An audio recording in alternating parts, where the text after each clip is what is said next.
आप सभी को नमस्कार, नमस्ते, प्रणाम। आप सुन रहे हैं किताबें और मैं। यहाँ आपको सुनने को मिलेंगे प्रसिद्ध लेखकों के बेहतरीन उपन्यास, नाटक और कहानियाँ। तो बने रहिए मेरे यानी लवेश कुमावत के साथ और सुनते रहिए किताबें और मैं। आज मैं आपको सुनाने जा रहा हूँ मुंशी प्रेमचंद की लिखी कहानी मुफ्त का यश। उन दिनों संयोग से हाकिम जिला एक रसिक सज्जन थे।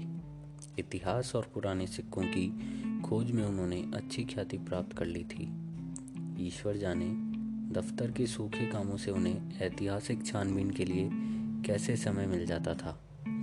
वहाँ तो जब किसी अफसर से पूछिए तो वह यही कहता है, मारे काम के मरा जाता हूँ, सिर उठाने की फुर्सत नहीं मिलती। शायद शिकार और सैर भी उनके काम में शामिल हैं। उन सज्जन की कीर्तियाँ मैंने पढ़ी हैं और मन में उनका आदर करता था, लेकिन उनकी अफसरी किसी प्रकार की घनिष्ठता में बाधक थी।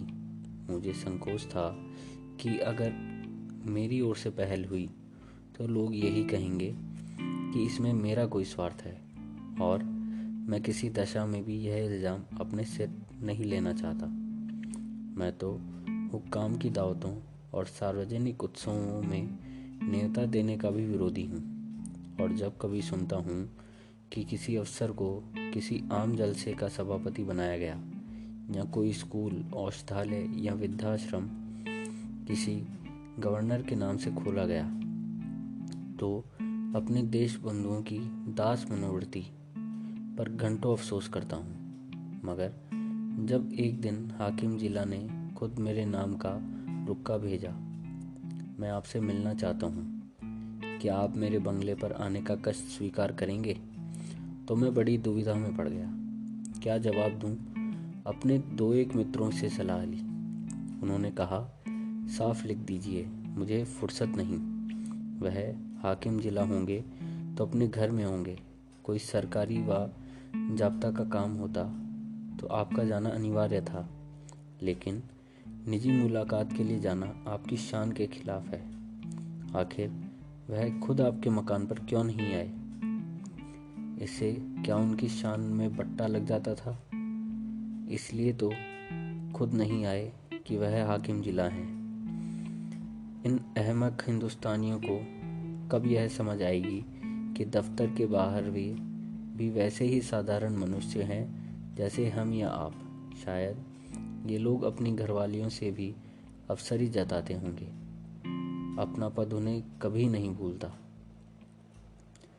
एक मित्र ने, जो लतीफ़ों के चलते फिरते तिजोरी हैं, हिंदुस्तानी अफसरों के विषय में कई बड़ी मनोरंजक घटनाएं सुनाई। एक अफसर साहब ससुराल गए, शायद स्त्री को विदा कराना था। जैसा आदमी रिवाज है, ससुर जी ने पहले ही वादे पर लड़की को विदा करना उचित न समझा। कहने लगे, बेटा इतने दिनों के बाद आई है, अभी कैसे विदा कर दूं? भला 6 महीने तो रहने दो। उधर धर्मपत्नी जी ने भी नाइन से संदेश कहला भेजा, अभी मैं नहीं जाना चाहती। आखिर माता पिता से भी तो मेरा कोई नाता है।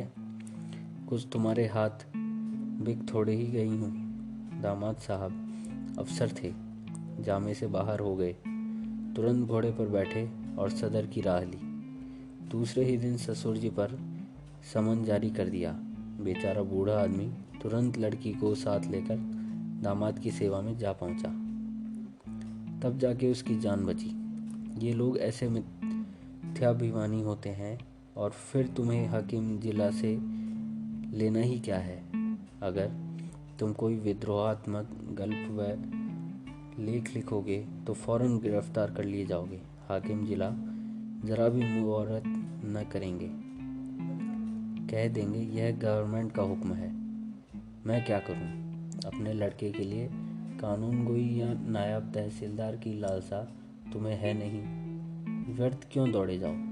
लेकिन मुझे मित्रों की सलाह पसंद न आई। एक भला आदमी जब निमंत्रण देता है तो केवल इसलिए अस्वीकार कर देना कि हाकिम जिला ने भेजा है, मुटमर्दी है।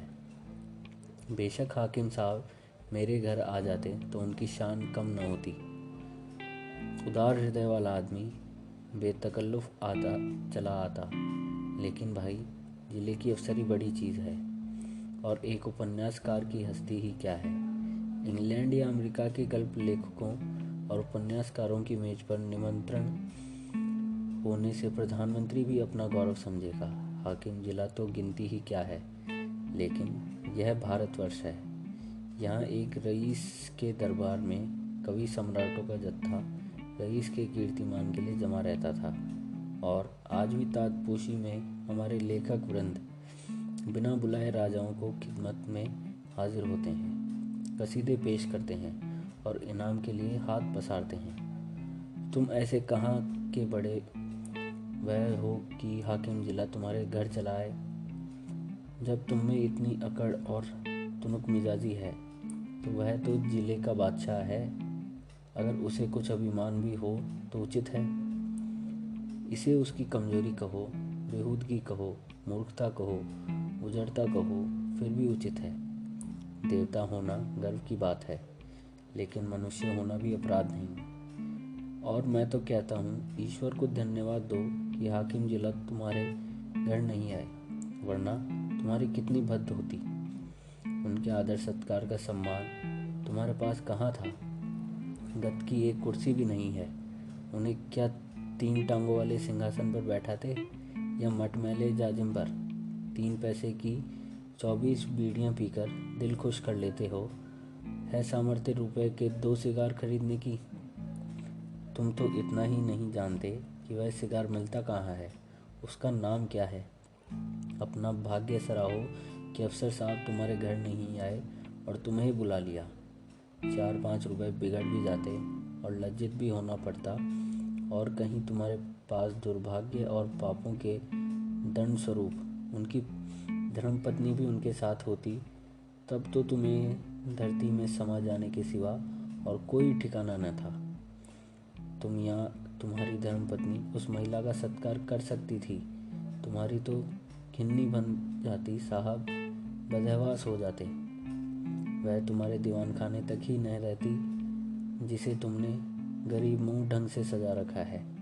वहाँ तुम्हारी गरीबी अवस्था पर फूहड़पन नहीं, अंदर तो पग पग पर फूहड़पन के दृश्य नजर आते हैं। तुम अपने में फटे पुराने पहनकर और अपनी विपन्नता में मगन रहकर जिंदगी बसर कर सकते हो, लेकिन कोई भी आत्माभिमानी आदमी यह पसंद नहीं कर सकता कि उसकी दुर्व्यवस्था दूसरों के लिए विनोद की वस्तु बने। इन लेडी साहिबा के सामने तो तुम्हारी जबान बंद हो जाती। चुनांचे में मैंने हाकिम जिला का निमंत्रण स्वीकार कर लिया, और यद्यपि उनके स्वभाव में कुछ अनावश्यक अफसरी की शान थी, लेकिन उनके स्नेह और उदारता ने उसे यथासाध्य प्रकट न होने दिया। कम से कम उन्होंने मुझे शिकायत का कोई मौका न दिया। अफसराना प्रकृति को तब्दील करना उनकी शक्ति के बाहर था। मुझे इस प्रसंग को कोई महत्व देने की कोई भी बात नहीं थी। महत्व न दिया। उन्होंने मुझे बुलाया, मैं चला गया, कुछ गपशप किया और लौट आया। किसी से इसका जिक्र करने की ज़रूरत ही क्या? मानो भाजी खरीदने बाजार गया था, लेकिन टोहियों ने जाने कैसे टोह लिया। विशेष समुदाय में यह चर्चा होने लगी कि हाकिम जिला से मेरी बड़ी गहरी मैत्री है और वह मेरा बड़ा सम्मान करते हैं। अतिशोक्ति ने मेरा सम्मान और भी बढ़ा दिया। यहाँ तक मशहूर हुआ कि वह मुझसे सलाह लिए बगैर कोई बड़ा फैसला या रिपोर्ट तक नहीं लिखते। कोई भी समझदार आदमी इस ख्याति से लाभ उठा सकता था। स्वार्थ में आदमी बावला हो जाता है, तिनके का सहारा ढूंढता फिरता है। ऐसों को विश्वास दिलाना कुछ मुश्किल न था कि मेरे द्वारा उनके काम निकल सकता है, लेकिन मैं ऐसी बातों से घृणा करता हूँ। सैकड़ों व्यक्ति अपनी कथाएं लेकर मेरे पास आए। किसी के साथ पुलिस ने बेजा ज्यादती की, कोई इनकम टैक्स वालों की सख्तियों से दुखी था, किसी की शिकायत थी कि दफ्तर में उसकी हकलतफी हो रही है और उसके पीछे के आदमियों को दनादन तरक्कियां मिल रही है। उसका नंबर आता है तो कोई परवाह नहीं करता। इस तरह कोई न कोई प्रसंग नित्य ही मेरे पास आने लगा, लेकिन मेरे पास उन सब के लिए एक ही जवाब था, मुझसे कोई मतलब नहीं। एक दिन मैं अपने कमरे में बैठा था कि मेरे बचपन के एक सहपाठी मित्र आ टपके। हम दोनों एक ही मकतब में पढ़ने जाया करते थे। कोई 45 साल की पुरानी बात है। मेरी उम्र 19 साल से अधिक न थी। वह भी लगभग इसी उम्र में के रहे होंगे, लेकिन मुझसे कहीं बलवान और हष्ट पुष्ट। मैं जहीन था, वह निरे कोदन। मौलवी साहब उनसे हार गए थे और उन्हें सबक पढ़ाने का भार मुझ पर डाल दिया था। अपने से 2 गुने व्यक्ति को पढ़ाना मैं अपने लिए गौरव की बात समझता था और खूब मन लगाकर पढ़ा था। फल यह हुआ कि मौलवी साहब की छड़ी जहाँ अफसल रही, वहाँ मेरा प्रेम सफल हो गया। बलदेव चल निकला, खाली कबारी तक जा पहुँचा, मगर इस बीच में मौलवी साहब का स्वर्गवास हो गया और वह शाखा टूट गई। उनके छात्र भी इधर उधर हो गए। तब बलदेव को केवल मैंने 2-3 बार रास्ते में देखा। राम राम हुई, क्षेम कुशल पूछा और अपनी राह चले। मैंने उनसे हाथ मिलाते हुए कहा, आओ भाई बलदेव, मज़े में तो हो? कैसे याद किया करते हो आजकल, क्या करते हो? बलदेव ने व्यथित कंठ से कहा, जिंदगी के दिन पूरे कट रहे हैं भाई, और क्या। तुमसे मिलने की बहुत दिनों से इच्छा थी। याद करो वह मुक्तब वाली बात, जब तुम मुझे पढ़ाया करते थे। तुम्हारे बदौलत 4 अक्षर पढ़ गया और अपनी ज़मींदारी का काम संभाल लेता हूँ, नहीं तो मूर्ख ही बना रहता। तुम मेरे गुरु हो भाई, सच कहता हूँ। मुझ जैसे गधे को पढ़ाना तुम्हारा ही काम था। न जाने क्या बात थी मौलवी साहब से, सबक पढ़कर अपनी जगह पर आया नहीं बिल्कुल साफ। तुम जो पढ़ाते थे वह बिना याद किए ही याद हो जाता था। तुम तब भी बड़े ज़हीन थे। यह कहकर उसने मुझे सगवर नेत्रों से देखा। मैं बचपन के साथियों को देखकर फूल उठता था। सजल नेत्र होकर बोला, मैं तो जब तुम्हें देखता हूँ तो यही जी में आता है कि दौड़कर तुम्हारे गले लिपट जाऊँ। 45 वर्ष का युग मानो बिल्कुल गायब हो जाता है। वह मकतब आंखों से सामने फिरने लगता और बचपन सारी मनोहसताओं के साथ ताज़ा हो जाता है। बलदेव ने भी द्रवित कंठ से उत्तर दिया, मैंने तो भाई तुम्हें सदैव अपना इष्ट देव समझा है। जब तुम्हें देखता हूँ तो छाती गज भर की हो जाती है और वह मेरा बचपन का संगीत जा रहा है तो समय आज पढ़ने पर कभी दगा न देगा। तुम्हारी बड़ाई सुन सुनकर मन ही मन प्रसन्न हो जाता हूँ। लेकिन यह बताओ, क्या तुम्हें खाना नहीं मिलता? कुछ खाते पीते क्यों नहीं? सूखते क्यों जाते हो? घी न मिलता हो 2-4 कनस्तर भिजवा दूँ? अब तुम भी बूढ़े हुए, खूब डटकर खाया करो। अब तो देह में जो कुछ तेज और बल है वह केवल भोजन के अधीन है। मैं तो अब भी सेर भर दूध और पाव भर घी उड़ा देता हूँ। इधर थोड़ा मक्खन भी खाने लगा हूँ।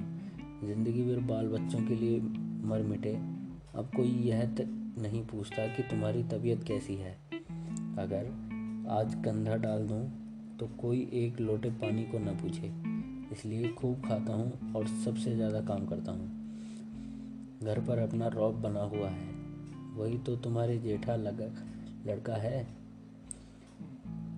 उस पर पुलिस ने एक झूठा मुकदमा चला दिया है। जवानी के मद में किसी को कुछ समझ नहीं आता है कि अच्छा खासा पहलवान। दरोगा जी ने एक बार कुछ कहा सुनी हो गई, तब से घात में लगे हुए थे। इधर गांव में एक डाका पड़ गया। दरोगा जी ने तहकीकात में उससे भी फांस लिया। आज 1 सप्ताह से हिरासत में है। मुकदमा मोहम्मद खलील। डिप्टी के इल्जाज पास में है और मोहम्मद खलील और दरोगा जी के से दांत काटी रोटी है। अवश्य सजा हो जाएगी। अब तुम ही बताओ और तुम ही बचाओ तो उसकी जान बच सकती है और कोई आशा नहीं है। सजा तो जो होगी वह होगी ही, इज्जत भी खाक में मिल जाएगी। तुम जाकर हकीम जिला से इतना कह दो कि मुकदमा झूठा है, आप कुछ चलकर तहकीकात कर लें। बस देखो भाई, बचपन के साथी हो, नहीं न करना। जानता हूँ तुम इस मुआलमों में नहीं पढ़ते और तुम्हारे जैसे आदमियों को पढ़ना भी नहीं चाहिए। तुम प्रजा की लड़ाई लड़ने वाले जीव हो। तुम्हें सरकार के आदमियों से मेलजोल बढ़ाना उचित नहीं तो जनता की नज़रों से गिर जाओगे। लेकिन यह घर का मामला है, इतना समझ लो कि मामला बिल्कुल झूठा न था तो मैं कभी तुम्हारे पास ना आता।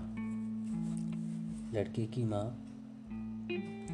रो रो कर जान दिए डालती है। बहू ने दाना पानी छोड़ रखा है। 7 दिन से घर में चूल्हा नहीं जला। मैं तो थोड़ा सा दूध पी लेता हूँ, लेकिन दोनों सास बहू तो निहार कर पड़ी हुई हैं। अगर बच्चा को सजा हो गई तो दोनों मर जाएंगी। मैंने यही कहकर उन्हें ढांढस दिया कि जब हमारा छोटा भाई सलामत है, कोई हमारा बाल बांका नहीं कर सकता। तुम्हारी भाभी ने तुम्हारी एक पुस्तक पढ़ी है, वह तो तुम्हें देवतुल्य समझती है, और जब कोई बात होती है तुम्हारी नज़ीर देखकर मुझे लज्जित करती है।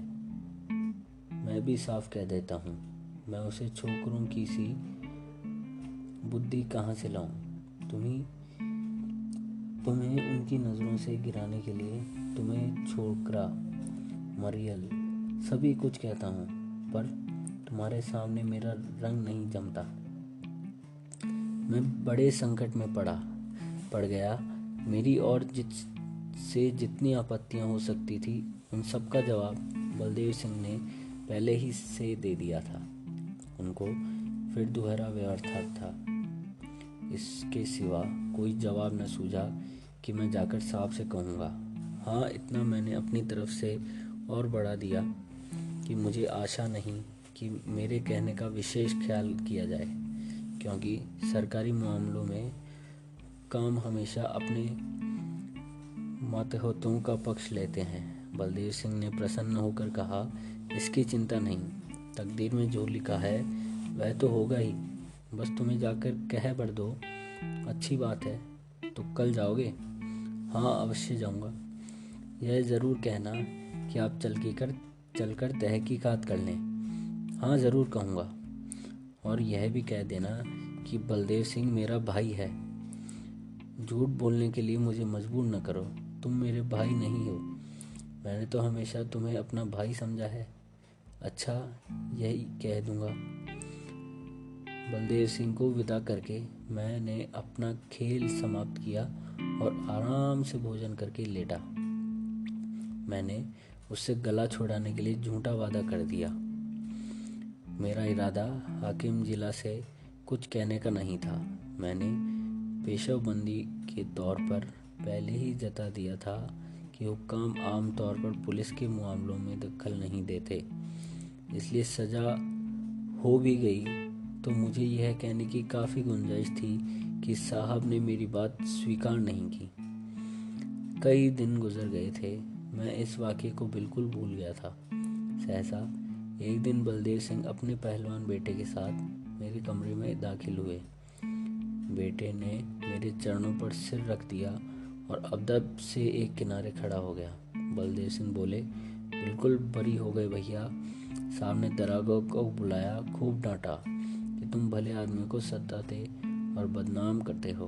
अगर ऐसा झूठा मुकदमा लाए तो बर्खास्त की कर दिए जाओगे।